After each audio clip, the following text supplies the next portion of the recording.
Now let's get back to our other top story this evening. As we mentioned, in a pre-holiday surprise, President Obama delayed implementation of a key provision of the Affordable Care Act, the part that requires employers of 50 or more workers to provide health insurance or pay a penalty. The administration is delaying a provision to 2015. Even though Congress mandated that the law start in 2014. The lawmakers voted for this law to start next year.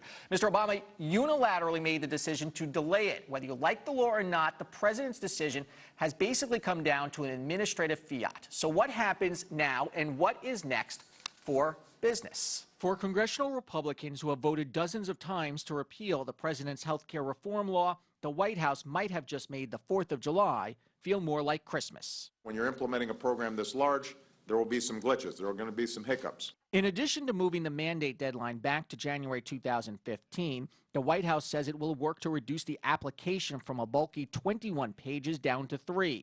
It will also work with smaller businesses which had threatened layoffs or reduce employee hours in order to fall under the cutoff of 50 workers.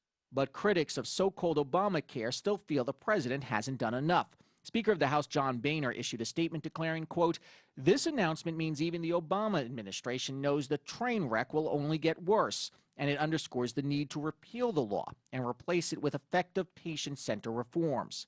And Republican Senator Orrin Hatch jumped on the fact that the delay only affects businesses. Individuals will still be required to have health insurance beginning in January 2014, or they will be subject to tax penalties. The president's decision caught the markets off guard. There were immediate losers today. Remember, the health insurance sector has shot up since the act was passed. This year, large cap health care stocks have risen 19%.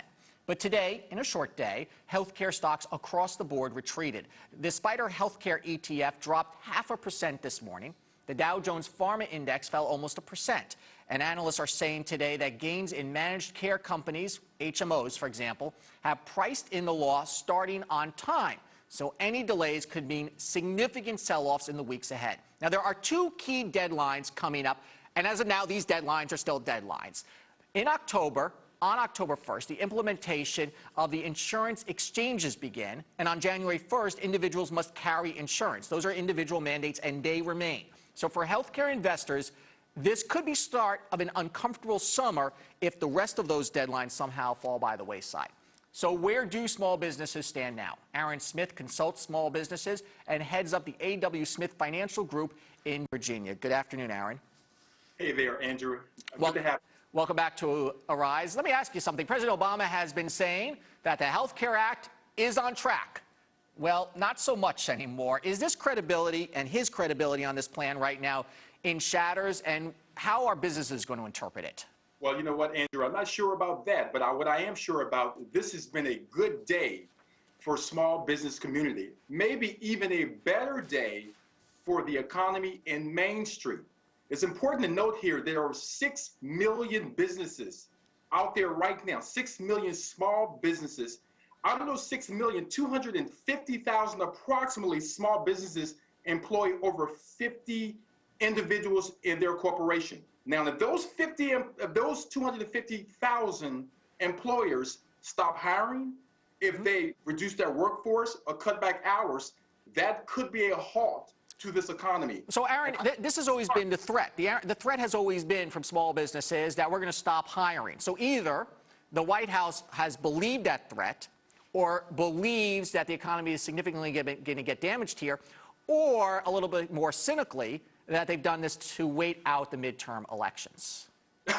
Well, come on, Andrew. You said it. I tell you what, that's probably a combination of all three of those things. But I will tell you, it's important to note here that the administration, I will say again, they see the importance of making sure this economy stays on track, and they see the importance of making sure that they get every vote that they can possibly get in the future. Sure. Okay, so, you know, when it comes to managing the economy, the government likes to kick the can down the road. We know this.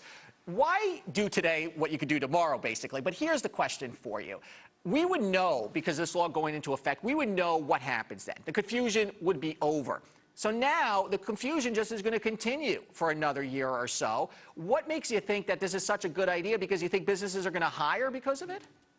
Well, I think what it does is just basically delays things. It just kind of extends it out for a period of time. You know, this is normal business in Washington. This is not something that we don't normally see as a community, as business owners. At the end of the day, I don't know if this thing is going to end in 2015, Andrew. It may even extend out to 2016. Let's see what happens.